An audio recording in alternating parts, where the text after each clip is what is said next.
අන්නේ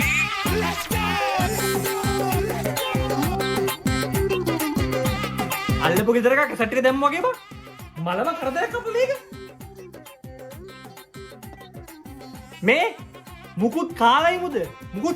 මුද නාලා ඉන්න දැන් මං ඇඳුම් ගෙනාවිත් නැහනේ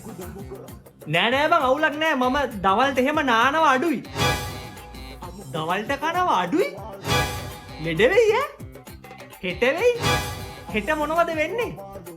ලෙඩ මොනවද කියන්නේ ඉතින් ගෑස් තමයි ඒක නෙවෙයි මේ පාර හැලොවින් පාටි ගියේ නෑ හෙළුවෙන් පාටි මේ පාර කියන්නේ මම නම් එහෙම කවදාවත් හෙළුවෙන් පාටි ගිහලා නෑ අයියෝ යන්න එපයි මම නම් මේ පාර දෙකකටම ගියා ඈ හෙළුවෙන්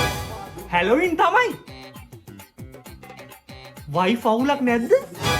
එහෙම අවුලක් නෑ අපි දෙන්නම තමයි ගියේ ඈ වයිෆු ගියේ නැතු ඉතින් දෙන්නම එකට තමයි එක හැලොවින් පාටි එකකට ගියේ පුදුම සද්දයක් නේ අකෝ ඒක කතා කරනව හෙන්නේ